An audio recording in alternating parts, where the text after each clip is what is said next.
வணக்கம். திமுக தொண்டர்களுக்கு முதலமைச்சர் ஸ்டாலின் வழங்கிய அறிவுரை. அரசியல் கட்சி தொடங்கிய நடிகர் விஜய். மேட்டூர் அணையில் இன்று முதல் திறக்கப்படும் தண்ணீர். அமெரிக்காவில் தொடர்ந்து ஊடுருவும் மெக்சிகோ அகதிகள். பிறந்த நாளை முன்னிட்டு வெளியிடப்பட்ட சிலம்பரசன் படத்தின் புதிய போஸ்டர் உள்ளிட்ட பல்வேறு செய்திகளை நிமிட செய்திகள் தொகுப்பில் தற்பொழுது பார்க்கலாம். டெல்டா மாவட்டங்களில் பயிரிடப்பட்ட சம்பா பயிர்களை காத்திட மேட்டூர் அணையிலிருந்து இன்று முதல் 2 TMC தண்ணீர் திறந்துவிட முதலமைச்சர் உத்தரவிட்டுள்ளார். தமிழக அரசு வெளியிட்டுள்ள செய்திக்குறிப்பில், வடகிழக்கு பருவமழை குறைவாக பெய்த காரணத்தால் காவிரி நீர் பற்றாக்குறையாலும் டெல்டா மாவட்டங்களில் பயிரிடப்பட்ட சம்பா பயிர்கள் பாதிக்கப்பட்டு வருவதால் மேட்டூர் அணையிலிருந்து நீர் திறக்க விவசாயிகள் கோரிக்கை விடுத்ததாக குறிப்பிடப்பட்டுள்ளது. இதன் அடிப்படையில் பாதிக்கப்பட்ட மாவட்டங்களின் சம்பா நெற்பயிரின் நிலையினை அறிந்திட தஞ்சை, திருவாரூர் மற்றும் நாகை மாவட்டங்களில் கிராம அளவில் 30 குழுக்கள் அமைக்கப்பட்டு 298 கிராமங்களில் கள ஆய்வு மேற்கொள்ளப்பட்டது. இந்த குழுக்களின் அறிக்கையின் அடிப்படையில் திருவாரூர் மாவட்டத்தில் 4715 ஏக்கரும், நாகை மாவட்டத்தில் 18,059 ஏக்கரும் என மொத்தம் 22,774 ஏக்கர் சம்பா பயிர்கள் பாசன நீர் பற்றாக்குறையால் பாதிக்கப்படும் என அறியப்பட்டுள்ளதாக தெரிவிக்கப்பட்டுள்ளது. எனவே விவசாயிகளின் நலன் கருதி நெற்பயிரினை காத்திட மேட்டூர் அணையிலிருந்து 2 TMC தண்ணீரை இன்று முதல் திறந்துவிட முதலமைச்சர் உத்தரவிட்டுள்ளார். பாசன நீரை சிக்கனமாக பயன்படுத்தி சம்பா நெற்பயிரை பாதுகாத்து பயன்பெறுமாறும் அரசு கேட்டுக் கொண்டுள்ளது.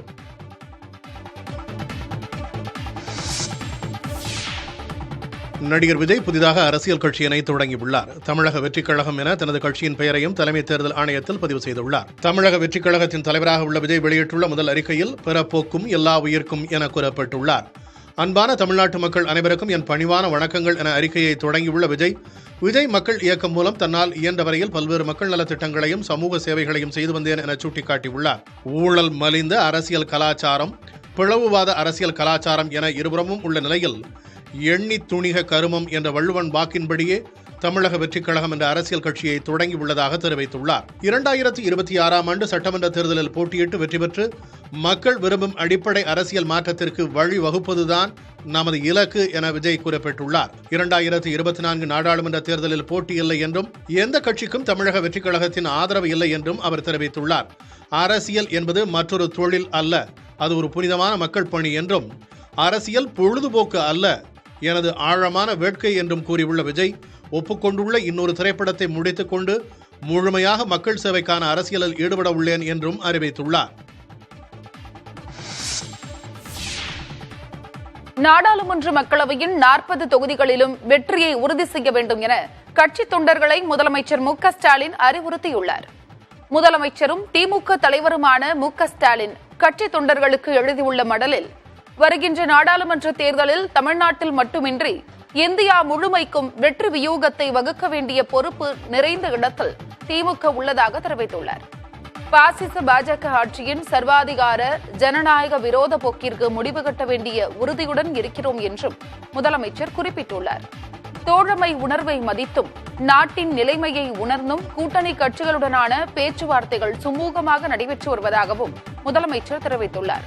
அதிமுகவை வைத்து பாஜக எத்தகைய நாடகத்தை நடத்தினாலும் திமுக கூட்டணியை வீழ்த்த முடியாது என்பது உறுதி என்றும் அவர் குறிப்பிட்டுள்ளார். கடந்த நாடாளுமன்ற தேர்தலை விடவும் கூடுதலான உழைப்பை வழங்கி 40 தொகுதிகளிலும் வெற்றியை உறுதி செய்ய வேண்டும் என முதலமைச்சர் வலியுறுத்தியுள்ளார். பொய் வழக்குகளின் பேரில் தங்களை எதிர்க்கும் ஜனநாயக சக்திகள் மீது மிரட்டல் நடவடிக்கைகளை மேற்கொள்வது ஒன்றே மத்திய பாஜக அரசின் 10 ஆண்டு கால சாதனையாக இருப்பதாகவும், எதற்கும் அஞ்சாத இயக்கம் திமுக என்பதை களத்தில் ஆற்றும் பணிகள் மூலம் புரிய வைப்போம் என்றும் முதலமைச்சர் தெரிவித்துள்ளார்.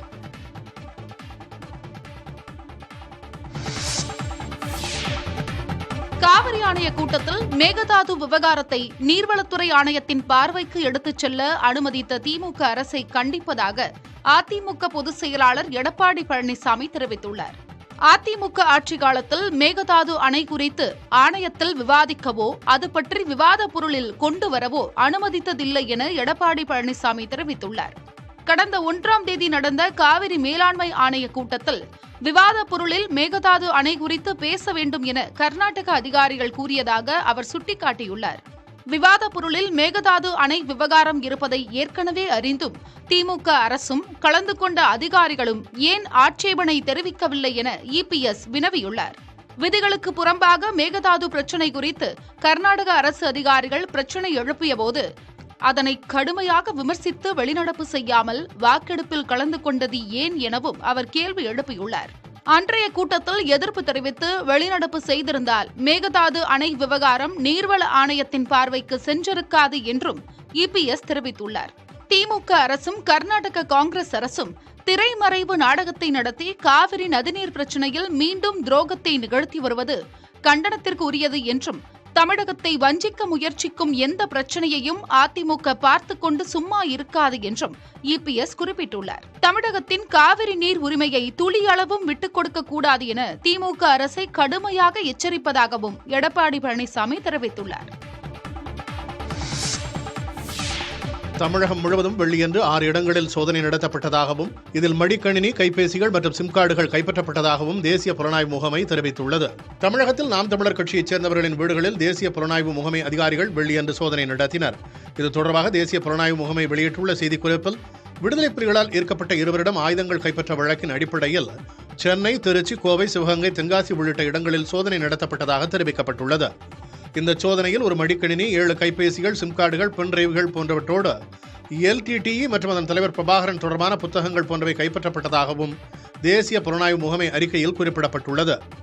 2022 ஆண்டு மே மாதம் 19ஆம் தேதி சேலம் மாவட்டம் புளியம்பட்டியில் நடைபெற்ற வாகன சோதனையில் ஆயுதங்களுடன் இருவரை கைது செய்த தமிழ்நாடு காவல்துறை அவர்கள் தடை செய்யப்பட்ட இயக்கத்தால் ஈர்க்கப்பட்டு அதற்கு நிகரான அமைப்பை தமிழ்நாட்டில் நிறுவும் முயற்சியில் இருந்ததையும் கண்டறிந்தது. இந்த வழக்கில் 3ஆவதாக ஒருவரும் கைது செய்யப்பட்டார். இந்த வழக்கு 2022 ஆண்டு ஜூலை மாதம் முதல் தேசிய புலனாய்வு முகமையால் விசாரிக்கப்பட்டு வருகிறது. சென்னை உயர்நீதிமன்ற நீதிபதி வைத்தியநாதன் மேகாலயா உயர்நீதிமன்ற தலைமை நீதிபதியாக நியமிக்கப்பட்டுள்ளார். மேகாலயா உயர்நீதிமன்ற தலைமை நீதிபதியாக இருந்த சஞ்சய் பானர்ஜி ஓய்வு பெற்றதை அடுத்து சென்னை உயர்நீதிமன்ற மூத்த நீதிபதி வைத்தியநாதனை மேகாலயா உயர்நீதிமன்ற தலைமை நீதிபதியாக நியமிக்க உச்சநீதிமன்ற கொலீஜியம் அண்மையில் மத்திய அரசுக்கு பரிந்துரைத்தது. இந்நிலையில் நீதிபதி வைத்தியநாதனை மேகாலயா உயர்நீதிமன்ற தலைமை நீதிபதியாக நியமித்து குடியரசுத் தலைவர் திரௌபதி முர்மு உத்தரவு பிறப்பித்துள்ளார். இதன் மூலம் சென்னை உயர்நீதிமன்ற நீதிபதிகளின் எண்ணிக்கை 66ஆக குறைந்து நீதிபதி காலி பணியிடங்கள் எண்ணிக்கை 9ஆக அதிகரித்துள்ளது. சென்னை உயர்நீதிமன்றத்தில் தலைமை நீதிபதிக்கு அடுத்த இடத்தில் மூத்த நீதிபதியாக வைத்தியநாதன் இருந்து வருகிறார். தலைமை நீதிபதி இல்லாத சமயத்தில் பொறுப்பு தலைமை நீதிபதியாகவும் இவர் செயல்பட்டுள்ளார். கடந்த 10 ஆண்டுகளாக சென்னை உயர்நீதிமன்ற நீதிபதியாக பதவி வகித்து வரும் நீதிபதி வைத்தியநாதன் 1000த்திற்கும் மேற்பட்ட முக்கிய வழக்குகளில் தீர்ப்புகளை வழங்கியுள்ளார்.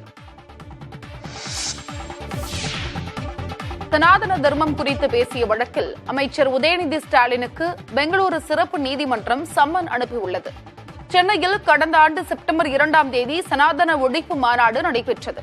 இதில் கலந்து கொண்டு உரையாற்றிய தமிழக விளையாட்டுத்துறை அமைச்சர் உதயநிதி ஸ்டாலின் சனாதன தர்மத்தை டெங்கு, மலேரியா போல் ஒழிக்க வேண்டும் என்று பேசியதாக குற்றச்சாட்டு எழுந்தது. இதற்கு நாடு முழுவதும் உள்ள பல்வேறு இந்து அமைப்புகள் கண்டனம் தெரிவித்தன. இதற்கிடையே உதயநிதி ஸ்டாலினுக்கு எதிராக பெங்களூர் காடுகோடி பகுதியைச் சேர்ந்த பரமேஷ் என்பவர் பெங்களூருவில் உள்ள MP MLA-க்களுக்கான சிறப்பு நீதிமன்றத்தில் வழக்கு தொடர்ந்துள்ளார். இந்த வழக்கு நேற்று விசாரணைக்கு வந்த நிலையில் இது தொடர்பாக வரும் மார்ச் 4ஆம் தேதி நேரில் ஆஜராகுமாறு அமைச்சர் உதயநிதி ஸ்டாலினுக்கு உத்தரவிட்டு சம்மன் அனுப்பியுள்ளது. பீகார் தலைநகர் பாட்னாவில் உள்ள சிறப்பு நீதிமன்றம் இது தொடர்பான மற்றொரு வழக்கை விசாரித்து வருகிறது. அந்த வழக்கில் வரும் 13ஆம் தேதி நேரில் ஆஜராகும்படி உதயநிதி ஸ்டாலினுக்கு அங்குள்ள சிறப்பு நீதிமன்றம் ஏற்கனவே உத்தரவிட்டுள்ளது குறிப்பிடத்தக்கது. ராஞ்சியில் உள்ள ஜார்க்கண்ட் ஆளுநர் இல்லத்தில் ஆளுநர் CP ராதாகிருஷ்ணன் சம்பை சோரனுக்கு பதவி பிரமாணம் செய்து வைத்தார்.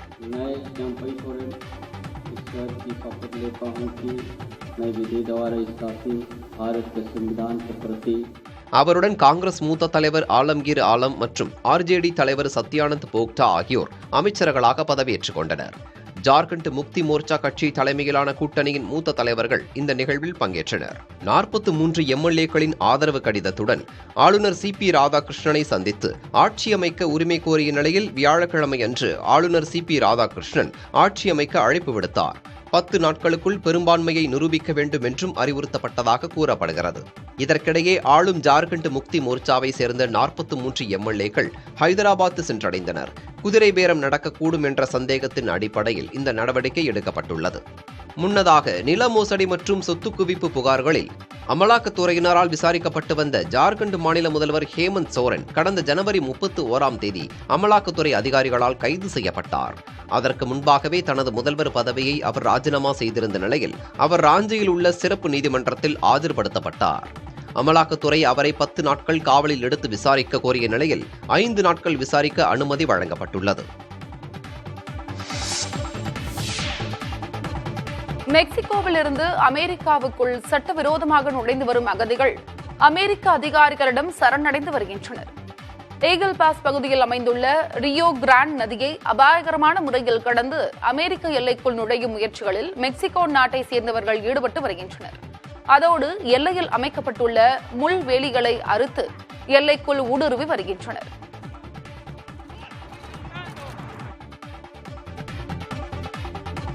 இந்த சட்டவிரோத குடியேற்றத்தை தடுக்கும் நடவடிக்கைகளில் அமெரிக்க எல்லை பாதுகாப்பு படை அதிகாரிகள் ஈடுபட்டு வருகின்றனர். சட்டவிரோதமாக நுழையும் அகதிகள் முகாம்களில் தங்க வைக்கப்பட்டு வருகின்றனர். அப்படி சட்டவிரோதமாக நுழைந்த அகதிகள் ஏராளமானோர் அமெரிக்க பாதுகாப்பு படை அதிகாரிகளிடம் சரணடைந்து வருகின்றனர்.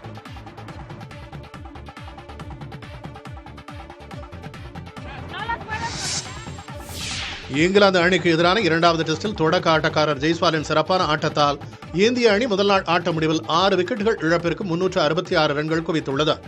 விசாகப்பட்டினத்தில் நடைபெறும் இங்கிலாந்திற்கு எதிரான 2வது டெஸ்ட் போட்டியில் இந்திய அணி காசு சுண்டுதலில் வெற்றி பெற்று முதலில் துடுப்படுத்த ஆடியது. இந்திய அணியில் KL ராகுல், ரவீந்திர ஜடேஜா மற்றும் முகமது சிராஜ் ஆகியோருக்கு மாற்றாக ரஜத் பட்டிதார், குல்தீப் யாதவ் மற்றும் முகேஷ்குமார் ஆகியோர் சேர்க்கப்பட்டனர்.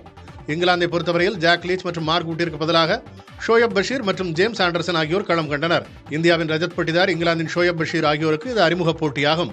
ஜெய்ஸ்வால் மற்றும் ரோஹித் சர்மா இருவரும் இந்திய அணிக்கு நிதானமான தொடக்கத்தை தந்தனர். 14 ரன்கள் எடுத்திருந்த நிலையில் ரோஹித் சர்மா ஆட்டமிழக்க சுப்மன் கில் ஜெய்ஸ்வாலுடன் இணைந்தார்.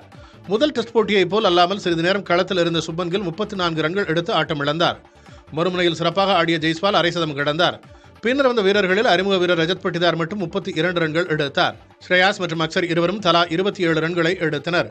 ஒரு பக்கம் விக்கெட்டுகள் விழுந்தாலும் மறுமுனையில் அடிக்க வேண்டிய பந்துகளை எல்லைக்கோடுகளுக்கு பறக்கவிட்ட ஜெய்ஸ்வால் 94 ரன்களில் இருந்து சிக்ஸர் ஒன்றை பறக்கவிட்டு சதம் அடித்தார்.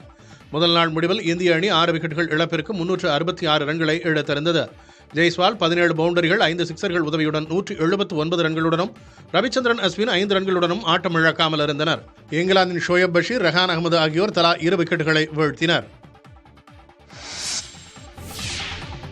நடிகர் சிம்பு பிறந்தநாளை முன்னிட்டு STR 48 படத்தின் புதிய போஸ்டரை படக்குழு வெளியிட்டுள்ளது. சிம்பு தற்பொழுது தேசிங்க பெரியசாமி இயக்கத்தில் தனது 48வது படத்தில் நடித்து வருகிறார். இந்த படத்தை நடிகர் கமல்ஹாசனின் ராஜ்கமல் நிறுவனம் பிரம்மாண்டமாக தயாரிக்கிறது. இந்த ஆண்டு வெளியாக உள்ள இந்த படத்தின் பணிகள் விறுவிறுப்பாக நடைபெற்று வரும் நிலையில் படத்தின் மீதான எதிர்பார்ப்பு ரசிகர்கள் மத்தியில் அதிகரித்து உள்ளது. இதற்கிடையே சிம்பு பிறந்தநாளை முன்னிட்டு தயாரிப்பாளர் கமல்ஹாசன் வாழ்த்து தெரிவிக்கும் விதமாக சிறப்பு போஸ்டரை வெளியிட்டு ரசிகர்களுக்கு இன்ப அதிர்ச்சி அளித்துள்ளார். இந்த போஸ்டர் தற்போது இணையத்தில் வைரலாகி வருகிறது. நிமிடச் செய்திகளை தொடர்ந்து பார்க்கலாம். திமுக காங்கிரஸ் இடையிலான தொகுதி பங்கீடு வரும் 13ஆம் தேதி கையெழுத்தாகும் என தகவல் வெளியாகியுள்ளது. நாடாளுமன்ற தேர்தல் நெருங்கி வரும் நிலையில் தேர்தல் பணிகளை அனைத்து கட்சிகளும் தொடங்கியுள்ளன. அதன்படி திமுக தலைமையிலான கூட்டணிகள் தொகுதி பங்கீடு குறித்தும் ஆலோசனை மேற்கொண்டு வருகின்றன. திமுக காங்கிரஸ் இடையிலான முதற்கட்ட பேச்சுவார்த்தை கடந்த மாதம் 28ஆம் தேதி நடைபெற்ற நிலையில் அடுத்த கட்ட பேச்சுவார்த்தை 9ஆம் தேதி நடைபெறுகிறது. இதனைத் தொடர்ந்து வரும் 13ஆம் தேதி காங்கிரஸ் தலைவர் மல்லிகார்ஜுன கார்கே சென்னைக்கு வருகை தர உள்ளதாக தகவல் வெளியாகியுள்ளது. அன்றைய தினம் முதலமைச்சர் ஸ்டாலினை அவர் சந்திக்க உள்ளதாகவும் தொகுதி பங்கீடு இறுதி செய்யப்பட்டு கையெழுத்தாகும் என்றும் தகவல் வெளியாகியுள்ளது. இந்நிலையில் இந்திய கம்யூனிஸ்ட் கட்சியுடன் தொகுதி பங்கீடு குறித்து திமுக நாளை ஆலோசனை நடத்தவுள்ளது. அண்ணா அறிவாலயத்தில் நாளை மாலை 3 மணிக்கு நடைபெறும் என்று தெரிவிக்கப்பட்டுள்ளது. தேமுதிக தலைவர் விஜயகாந்த் மறைவுக்கு பிறகு முதன்முறையாக அந்த கட்சியின் மாவட்ட செயலாளர்கள் கூட்டம் வரும் 7 அல்லது 8ஆம் தேதியில் நடைபெறவுள்ளது. வரும் நாடாளுமன்ற தேர்தலில் யாருடன் கூட்டணி அமைப்பது என்பது தொடர்பாகவும் கட்சி நிர்வாகிகள் மற்றும் தேர்தல் பணிக்குழு நியமனம் தொடர்பாகவும் தேமுதிக மாவட்ட செயலாளர்கள் கூட்டத்தில் ஆலோசிக்கப்பட உள்ளது. அதிமுக மற்றும் பாஜக ஆகிய இரு கட்சிகளும் தேமுதிகவை தங்களது கூட்டணிக்குள் கொண்டுவர முயற்சி மேற்கொள்ளும் நிலையில் இந்த கூட்டம் நடைபெறவுள்ளது. 2019 தேர்தலில் அதிமுக கூட்டணியில் தேமுதிகவிற்கு 4 தொகுதிகள் கொடுக்கப்பட்டது. தற்போது அதிமுக கூட்டணியில் தேமுதிக 7க்கும் அதிக தொகுதிகள் கேட்க உள்ளதாக அந்த கட்சியின் வட்டாரங்கள் தெரிவிக்கின்றன. இன்று அஷ்டமி, நாளை நவமி என்பதால் தேர்தல் தொடர்பாக தேமுதிக சார்பில் எந்த ஒரு கூட்டமும் நடைபெறவில்லை என்பது குறிப்பிடத்தக்கது. நாடாளுமன்ற தேர்தலை முன்னிட்டு தேர்தல் நடத்தும் அதிகாரிகளுக்கு படிப்படியாக பயிற்சி வழங்கப்பட்டு வருவதாக தமிழக தலைமை தேர்தல் அதிகாரி சத்யபிரதா சாஹூ தெரிவித்துள்ளார். சென்னை தலைமைச் செயலகத்தில் செய்தியாளர்களை சந்தித்த அவர், நாடாளுமன்ற தேர்தலுக்கான வாக்கு இயந்திரங்களின் முதல்கட்ட ஆய்வு கடந்த 3 மாதங்களுக்கு முன்பே நடைபெற்றதாக தெரிவித்தார். நாடாளுமன்ற தேர்தலுக்கு தமிழகத்தில் வாக்கு இயந்திரங்கள் தயார் நிலையில் உள்ளதாகவும் அவர் கூறினார். மேலும் சென்னை, மதுரை, திருச்சி, கோவை உள்ளிட்ட மாவட்டங்களில் தேர்தல் நடத்தும் அதிகாரிகளுக்கும் உதவி தேர்தல் நடத்தும் அதிகாரிகளுக்கு படிப்படியாக பயிற்சி வழங்கப்பட்டு வருகிறது என்றும் சத்யபிரதா சாஹூ குறிப்பிட்டார்.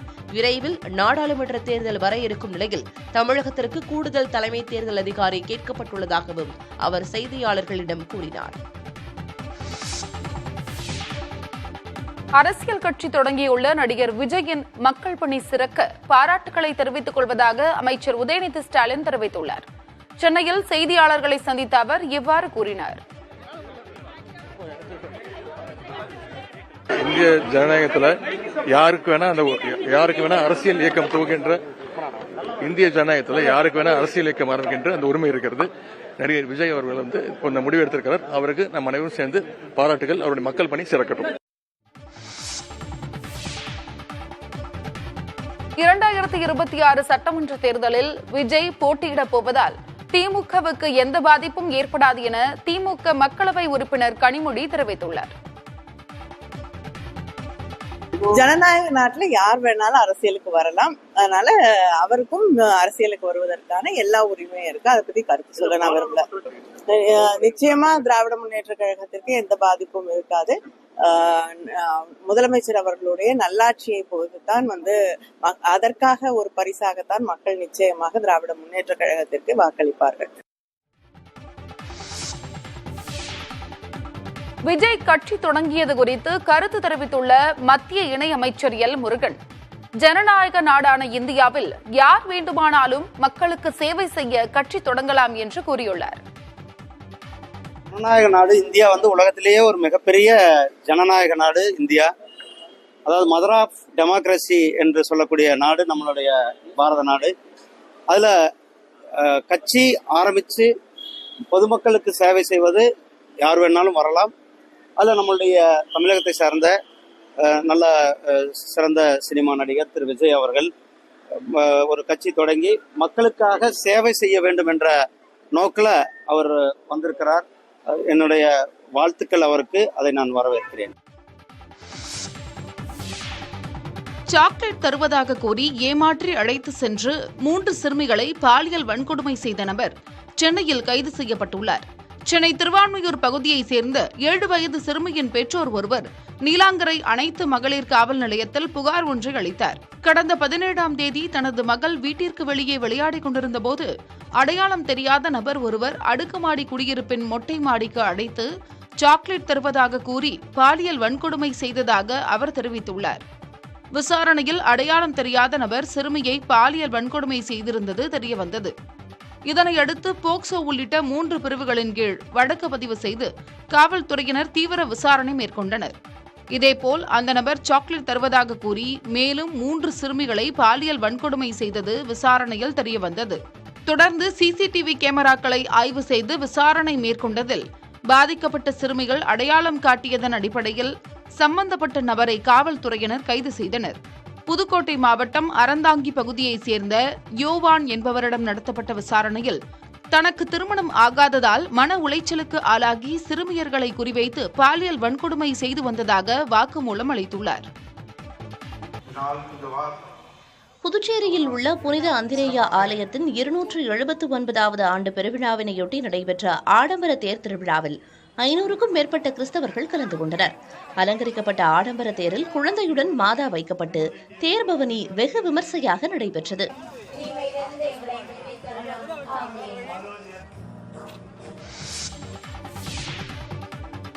கேரள மாநிலம் வயநாட்டில் காட்டு யானைக்கு மயக்க ஊசி வெற்றிகரமாக செலுத்தப்பட்டது.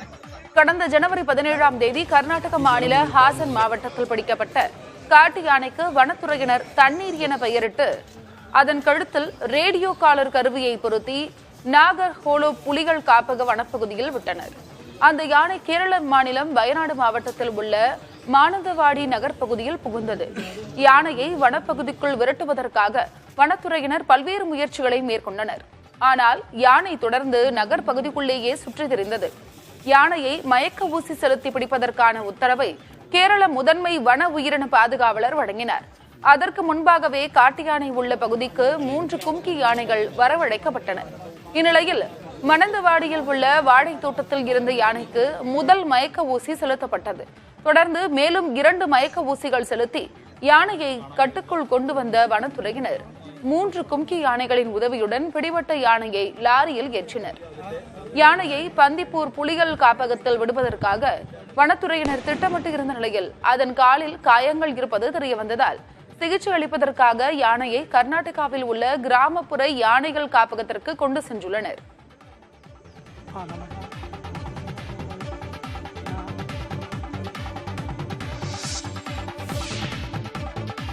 கொடநாடு கொலை கொள்ளை வழக்கு தொடர்பாக திருச்சி BSNL அலுவலகத்தில் தடயவியல் பேராசிரியர்களுடன் சேர்ந்து CBCID காவல்துறையினர் ஆடியோக்களை ஆய்வு செய்து கேசட்களை எடுத்து சென்றனர். கொடநாடு கொலை கொள்ளை சம்பவங்கள் அரங்கேறிய போது நடைபெற்ற தொலைபேசி உரையாடல்களை ஆய்வு செய்து குற்றவாளிகளை கண்டறியும் பணியில் CBCID காவல்துறையினர் மேற்கொண்டு வருகின்றனர். அதன் ஒரு நடவடிக்கையாக குஜராத் தேசிய தடயவியல் ஆய்வக பல்கலைக்கழக குழுவினர் திருச்சி BSNL அலுவலகத்திற்கு வந்து CBCID காவல்துறையுடன் சேர்ந்து இது தொடர்பாக ஆய்வு மேற்கொண்டனர். 8 பேர் கொண்ட இந்த குழுவினர் CBCID SP மாதவன் தலைமையிலான அதிகாரிகளுடன் சேர்ந்த ஆடியோ கேசட்டுகளை ஆய்வு செய்தனர். கடந்த ஆண்டு இதே BSNL அலுவலகத்தில் இருந்து 10 ஆடியோ கேசட்களை எடுத்து சென்று குஜராத்தில் உள்ள தேசிய தடவியல் பல்கலைக்கழக ஆய்வகத்தில் CBCID காவல்துறையினர் கொடுத்தனர். அதில் உள்ள ஆடியோ எதுவும் சரியாக கேட்கவில்லை என கூறப்படுகிறது. இந்நிலையில் தற்போது தேசிய தடயவியல் பல்கலைக்கழக ஆய்வகத்திலிருந்து வந்துள்ள பேராசிரியர்கள் அந்த ஆடியோ கேசட்டுகளை ஆய்வு செய்து மீண்டும் ஆய்வகத்திற்கு எடுத்து சென்றுள்ளனர். ஆய்வகத்தில் வைத்து கேசட்களை உயிர்ப்பிக்க முயற்சிகள் மேற்கொள்ளப்படும் என்றும் இதில் கிடைக்கும் ஆடியோக்கள் வழக்கில் முன்னேற்றம் ஏற்பட வழிவகுக்கும் என்றும் CBCID காவல்துறையினர் நம்பிக்கை தெரிவித்துள்ளனர். பொது விநியோக திட்டப்பணிகள் மற்றும் நெல் கொள்முதல் பணிகளை திறம்பட மேற்கொள்ள வேண்டும் என உணவுப் பொருள் வழங்கல் துறை அதிகாரிகளை அமைச்சர் சக்கரபாணி அறிவுறுத்தியுள்ளார். இது தொடர்பாக வெளியிடப்பட்டுள்ள அறிக்கையில் அண்ணா நூற்றாண்டு நூலக வளாக அரங்கத்தில் நடைபெற்ற ஆலோசனைக் கூட்டத்தில் உணவுப் பொருள் வழங்கல் மற்றும் பொது விநியோக திட்ட அதிகாரிகளுக்கு அமைச்சர் சக்கரபாணி அறிவுறுத்தல் வழங்கியதாக கூறப்பட்டுள்ளது. நியாய விலைக் கடைக்கு வரும் பொதுமக்களிடம் கனிவுடன் நடந்து கொள்ளவும், கைரேகை பதிவில் பிரச்சினை ஏற்பட்டால் வழிகாட்டுதலை பின்பற்றி மக்களுக்கு பொருட்களை வழங்கவும் அமைச்சர் கேட்டுக் கொண்டுள்ளார். அரிசி, சர்க்கரை, துவரம்பருப்பு, பாமாயில், கோதுமை, மண்ணெண்ணெய் ஆகியவற்றை பொதுமக்கள் எப்போது வந்து கேட்டாலும் வழங்கிடுவதை உறுதி செய்யவும் அமைச்சர் சக்கரபாணி அறிவுறுத்தியுள்ளார். இதேபோல் எவ்வித புகாருக்கும் இடமளிக்காமல் நெல் கொள்முதல் நிலையங்கள் செயல்பட வேண்டும் என்றும் அவர் வலியுறுத்தியுள்ளார்.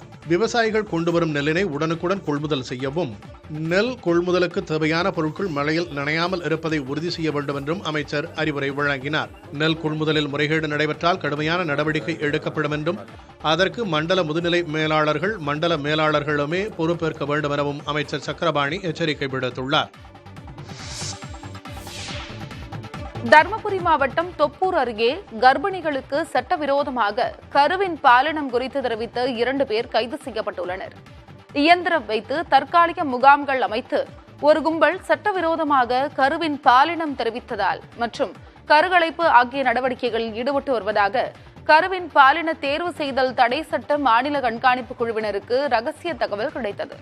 இதனைத் தொடர்ந்து நல்லம்பள்ளி வட்டம் தொப்பூர் அடுத்த பரிகம் கிராமத்தில் புஷ்பாகரன் என்பவரது வீட்டில் இயந்திரம் வைத்து 13 கர்ப்பிணிகளுக்கு கருவின் பாலினம் கண்டறிந்து தெரிவித்திருப்பது தெரியவந்தது. இது தொடர்ந்து நிகழ்விடத்திற்கு சென்று கண்காணிப்பு குழுவினர் சோதனை மேற்கொண்டனர். பாலக்கோடு பகுதியைச் சேர்ந்த வனிதா என்ற இடைத்தரகர் கைது செய்யப்பட்டார். வடிவேல் என்பவருடன் சேர்ந்து இந்த சட்டவிரோத நடவடிக்கைகளில் அவர் ஈடுபட்டு வந்தது அம்பலமானது. இதனைத் தொடர்ந்து கார் ஓட்டுநர் முருகன் என்பவரையும் கைது செய்த காவல்துறையினர் கூட்டாளியான வடிவேலை தேடும் பணியில் ஈடுபட்டுள்ளனர். அதோடு இந்த சட்டவிரோத பணிக்காக வீட்டை வழங்கிய பரிகம் கிராமத்தை சேர்ந்த புஷ்பாகரன் குறித்து விசாரணை மேற்கொள்ளப்பட்டு வருகிறது.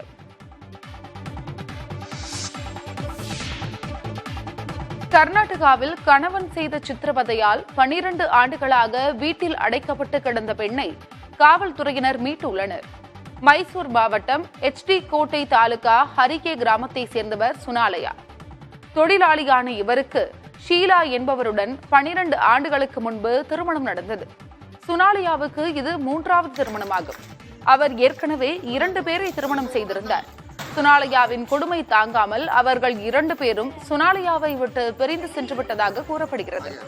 இந்நிலையில் முதல் 2 மனைவிகளைப் போல் 3வது மனைவியான ஷீலாவும் தன்னை விட்டு பிரிந்து சென்று விடுவாரோ என்ற அச்சத்தில் இருந்த சுனாலயா ஷீலாவை வீட்டுக்குள் பூட்டி சிறை வைத்ததாக கூறப்படுகிறது. கதவுக்கு 3 பூட்டுகள் போட்டும் ஜன்னல்களை அடைத்துள்ளார். இதனால் ஷீலா வெளியே வர முடியாமல் வீட்டிற்குள்ளேயே முடங்கி கிடந்துள்ளார். இப்படி சுமார் 12 ஆண்டுகளாக சொந்த வீட்டிலேயே சிறை தண்டனையை அனுபவித்து வந்துள்ளார். இந்நிலையில் இதுகுறித்து வெளி உலகத்திற்கு தெரிய வந்ததை தொடர்ந்து சுனாலியாவின் முதல் 2 மனைவிகள் HD கோட்டை காவல் நிலையத்தில் புகார் அளித்தனர். அதன் பேரில் நிகழ்விடத்திற்கு விரைந்த காவல்துறையினர் வீட்டில் அடைக்கப்பட்டு கிடந்த ஷீலாவை மீட்டு மருத்துவமனைக்கு அனுப்பி வைத்தனர். தொடர்ந்து மனைவியை சித்திரவதை செய்து வந்த சுனாலியாவை காவல்துறையினர் கைது செய்தனர்.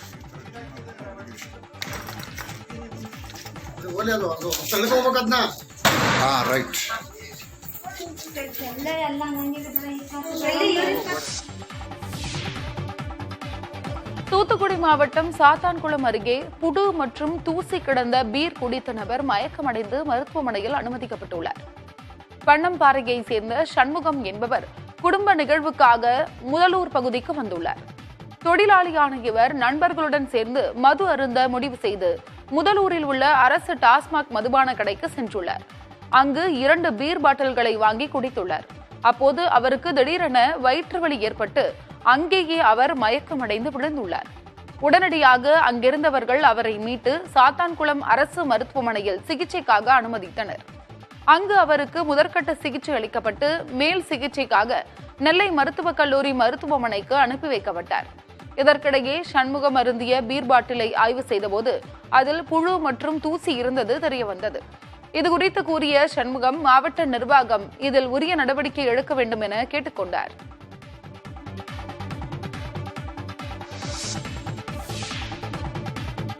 மதுரை ஓஹா இடையிலான ரயில் சேவையை மேலும் 1 மாதத்திற்கு நீட்டித்து தெற்கு ரயில்வே அறிவிப்பு வெளியிட்டுள்ளது. குஜராத் மாநிலம் அகமதாபாத் வழியாக இயக்கப்படும் மதுரை ஓஹா மதுரை வாராந்திர சிறப்பு ரயில் சேவை ஜனவரி மாதம் வரை இயக்கப்படும் என்று ஏற்கனவே அறிவிக்கப்பட்டிருந்தது. இந்நிலையில் தற்போது இந்த ரயில் சேவை மீண்டும் 1 மாதத்திற்கு நீட்டிப்பு செய்யப்பட்டுள்ளது. அதன்படி ஓஹாவில் இருந்து திங்கட்கிழமையில் இரவு 10 மணிக்கு புறப்பட்டு வியாழக்கிழமையில் முற்பகல் 11:45 மணிக்கு மதுரை வந்து சேரும். ஓஹா மதுரை வாராந்திர சிறப்பு ரயில் வரும் பிப்ரவரி 5ஆம் தேதி முதல் பிப்ரவரி 26ஆம் தேதி வரை இயக்கப்படும் என்று தெரிவிக்கப்பட்டுள்ளது. இந்த ரயில்களுக்கான பயணச்சீட்டு முன்பதிவு தற்பொழுது நடைபெற்று வருவதாக தெற்கு ரயில்வே தெரிவித்துள்ளது. இதேபோல அகமதாபாத் திருச்சிராப்பள்ளி இடையிலான வாராந்திர சிறப்பு ரயில் பிப்ரவரி 8, 15, 22 மற்றும் 29 ஆகிய தேதிகளில் காலை 9:30 மணிக்கு அகமதாபாத்தில் இருந்து இயக்கப்படும் என்றும், மறுமார்க்கத்தில் திருச்சிராப்பள்ளி அகமதாபாத் வாராந்திர சிறப்பு ரயில் திருச்சிராப்பள்ளியிலிருந்து பிப்ரவரி 4, 11, 18, 25 மற்றும் மார்ச் 3 ஆகிய தேதிகளில் மாலை 5:40 மணிக்கு புறப்படும் என்றும் தெரிவிக்கப்பட்டுள்ளது. அரியலூர் மாவட்டம் கரைவெட்டி பறவைகள் சரணாலயம் ராம்சர் தலமாக அறிவிக்கப்பட்டிருப்பது சரணாலயத்தின் முக்கியத்துவத்தை காட்டுவதாக மாவட்ட வன அலுவலர் இளங்கோவன் தெரிவித்துள்ளார். அரியலூர் மாவட்டத்தின் முக்கிய சுற்றுலா தலமான கரைவெட்டி பறவைகள் சரணாலயத்தில் அண்மையில் ஈரநில நீர்வாழ் பறவைகளை கணக்கெடுக்கும் பணி நடைபெற்றது. இதில் சைபீரியா, மங்கோலியா, ரஷ்யா, தெற்காசிய நாடுகளிலிருந்தும் பறவைகள் வந்திருப்பது தெரிய வந்தது. கடந்த ஆண்டை விட இந்த ஆண்டு பறவைகளின் எண்ணிக்கை அதிகரித்து காணப்பட்ட நிலையில் பறவைகள் சரணாலயத்தின் முக்கியத்துவத்தை உலகளவில் எடுத்துக்காட்டி அதன் பாதுகாப்பை உறுதி செய்யும் நோக்கில் கரைவெட்டி பறவைகள் சரணாலயத்தை மத்திய அரசு ராம்சர் தலமாக அறிவித்துள்ளது. தமிழ்நாட்டு அளவில் இல்லாமல் இந்திய அளவில் வெளிநாடுகளும் இந்த ராம்சர் தலம் பற்றிய மக்களுக்கு விவரங்கள் தெரியப்பட்டதனால உலகளாவிய சுற்றுலா தலமாக மாறதுக்கான வாய்ப்பு உள்ளது. இதன் காரணமாக இந்த கரைவேட்டி பறவை சரணாலயத்தை நம்ம மேம்படுத்தி உயிரினங்களின் வாழ்வாதாரத்தை பாதுகாக்கும் பொருட்டு பல்வேறு வளர்ச்சி பணிகள் அடையிறதுக்கு வாய்ப்பு இருக்கு. தமிழ்நாட்டில் மணல் ஒப்பந்ததாரர்களின் 130 கோடி ரூபாய் சொத்துக்களை அமலாக்கத்துறை முடக்கியுள்ளது. மணல் குவாரிகளில் ஆன்லைன் முன்பதிவு மூலம் மணல் விற்பனை நடைபெறும் நிலையில் அதில் முறைகேடு நடைபெறுவதாக புகார் எழுந்தது. இதனை அடுத்து மணல் ஒப்பந்ததாரர்கள் ராமச்சந்திரன், ரத்தினம், கரிகாலன் உள்ளிட்டோருக்கு தொடர்புடைய இடங்களில் அமலாக்கத்துறை அதிகாரிகள் சோதனை மேற்கொண்டனர்.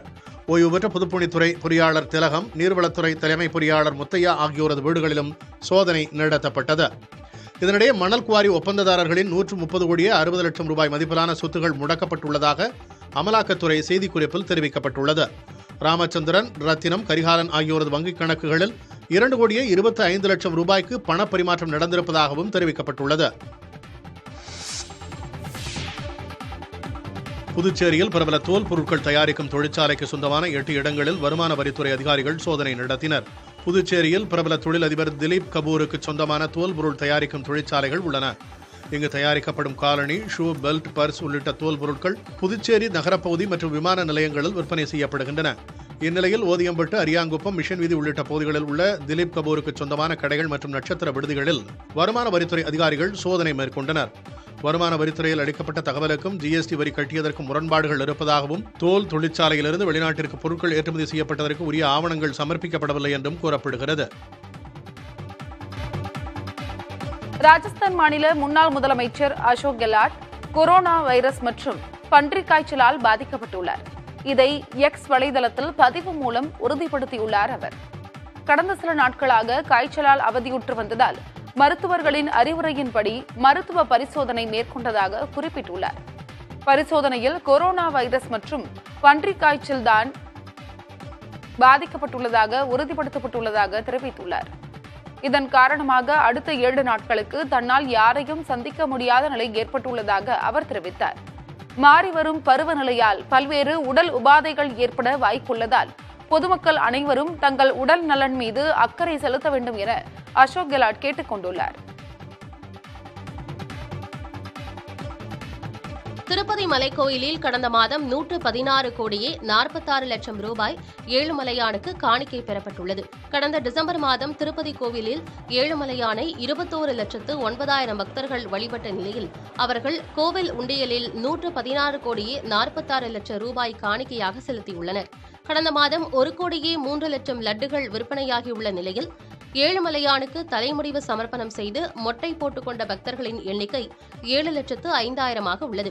கடந்த 20 மாதங்களாக ஒவ்வொரு மாதமும் திருப்பதி ஏழுமலையானுக்கு 100 கோடி ரூபாய்க்கும் அதிகமாக காணிக்கை வருமானம் இருந்து வருகிறது. டெங்கு காய்ச்சலில் இருந்து மகளை மீட்ட தேனி அரசு மருத்துவக் கல்லூரி மருத்துவமனைக்கு நன்றி தெரிவிக்கும் விதமாக சிறுமியின் பெற்றோர் மருத்துவ உபகரணங்களை வாங்கி கொடுத்தனர். கன்னி சேர்வைப்பட்டியை சேர்ந்த ஞானமூர்த்தி ஈஸ்வரி தம்பதியரின் 10 வயது மகள் மோகனா ஸ்ரீ கடந்த சில நாட்களுக்கு முன்பு காய்ச்சலால் பாதிக்கப்பட்டுள்ளார். அவருக்கு டெங்கு உறுதி செய்யப்பட்ட நிலையில் கடந்த 23ஆம் தேதி அவர் தேனி அரசு மருத்துவக் கல்லூரி மருத்துவமனையில் அனுமதிக்கப்பட்டார். கடந்த 30ஆம் தேதி சிகிச்சை முடிந்து பூரண குணமடைந்து சிறுமி வீடு திரும்பினார். இதனையடுத்து சிறுமிக்கு சிகிச்சை அளித்த மருத்துவர்கள், செவிலியர்களுக்கு நன்றி தெரிவித்த சிறுமியின் பெற்றோர் மருத்துவமனைக்கு மருத்துவ உபகரணங்களை வழங்கியுள்ளனர்.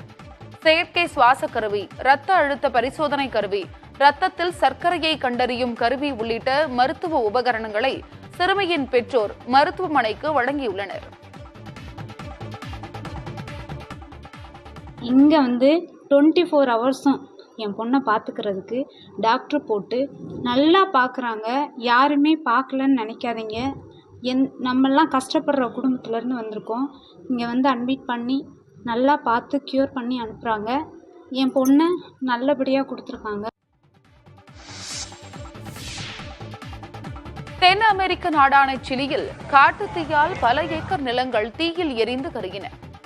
வால்பாரைசோ பிராந்தியத்தில் உள்ள வனப்பகுதியில் பற்றி எரியும் காட்டுத்தீயானது கேமினோ லாஸ் டோக்கஸ் பகுதியில் உள்ள 12 ஏக்கர் பரப்பளவு நிலத்தையும் லாகோ பெனுவெலஸ் சரணாலயத்தில் உள்ள சுமார் 75 ஏக்கர் நிலத்திற்கும் பரவியது.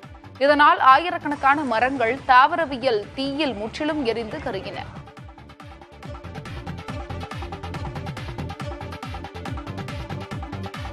இதற்கிடையே கட்டுக்கடங்காமல் பற்றி எரியும் தீயை அணைக்கும் பணியில் தீயணைப்பு படையினரும் தேசிய பேரிடர் குழுவினரும் காவல்துறையினரும் ஈடுபட்டுள்ளனர். விமானங்கள், ஹெலிகாப்டர்கள் ஆகியவற்றின் உதவியுடன் நீரை ஊற்றி தீயை அணைக்கும் பணியில் தீயணைப்பு படை வீரர்கள் ஈடுபட்டுள்ளனர்.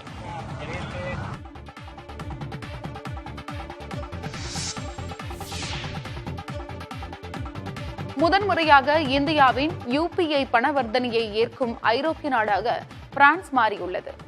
ஜிபே, போன்பே போன்ற செயலிகளில் UPI பயன்படுத்தி இந்தியாவில் எங்கு வேண்டுமானாலும் பணம் செலுத்தலாம், பணத்தை பெற்றுக் கொள்ளலாம். உலகிற்கே முன்மாதிரியாக இருந்து வரும் இந்தியாவின் UPI சேவையை பல்வேறு நாடுகள் ஏற்றுக்கொண்டுள்ளன. அந்த வரிசையில் தற்பொழுது பிரான்சும் இணைந்துள்ளது. பாரிஸில் உள்ள இந்திய தூதரகத்தில் நடைபெற்ற நிகழ்ச்சியில் NBCA-யின் சர்வதேச பரிமாற்ற அமைப்பும் பிரான்சிஸ் பரிவர்த்தனைகள் அமைப்பும் இணைந்து இந்த அறிவிப்பை வெளியிட்டன. இதன்படி இனி பிரான்ஸ் செல்லும் இந்தியர்கள் அங்கு UPI பயன்படுத்தி பணம் செலுத்த முடியும். குறிப்பாக ஈஃபில் டவர் பார்க்க வேண்டுமெனில் முன்கூட்டியே UPI மூலம் பணம் செலுத்தி ஆன்லைனில் டிக்கெட் பதிவு செய்து கொள்ளலாம். இது UPI பணவர்த்தனையை உலகளவிய அளவில் கொண்டு செல்வதற்கான முக்கிய வழியை குறிப்பிடுவதாக மகிழ்ச்சி தெரிவித்துள்ள பிரதமர் மோடி, டிஜிட்டல் பண பரிவர்த்தனையை ஊக்குவிப்பதற்கு, வலுவான உறவுகளை வளர்ப்பதற்கும் இது ஒரு சிறந்த உதாரணம் என்று தனது எக்ஸ் வலைதள பக்கத்தில் குறிப்பிட்டுள்ளார்.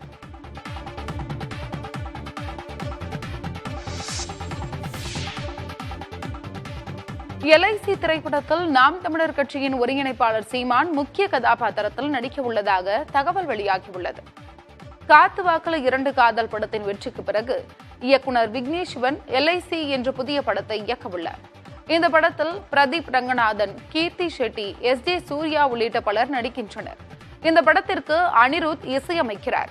இந்த படத்தின் படப்பிடிப்பு கடந்த மாதம் சென்னையில் பூஜையுடன் தொடங்கியது.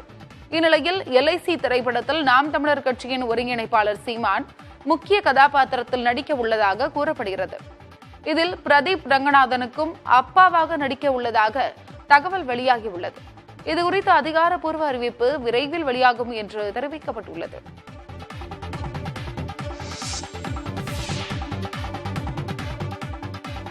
லைகா பட நிறுவனம் மற்றும் நடிகர் விஷால் இடையேயான பண பரிவர்த்தனைகளை ஆய்வு செய்ய ஆடிட்டரை நியமித்து சென்னை உயர்நீதிமன்றம் உத்தரவு பிறப்பித்துள்ளது.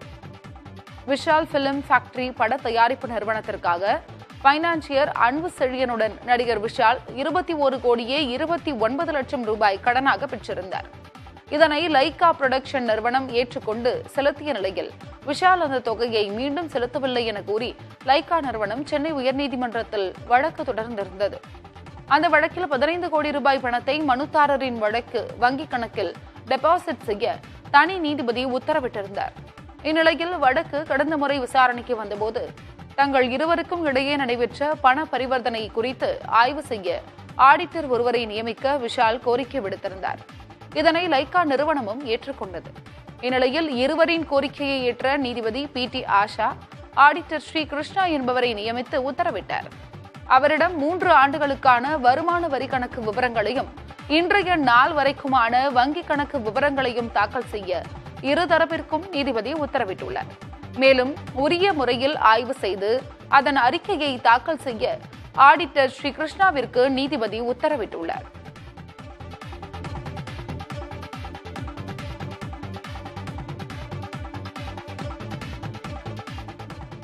அண்மை செய்திகளுக்கு தொடர்ந்து இணைந்திருங்கள் புதிய தலைமுறையோடு.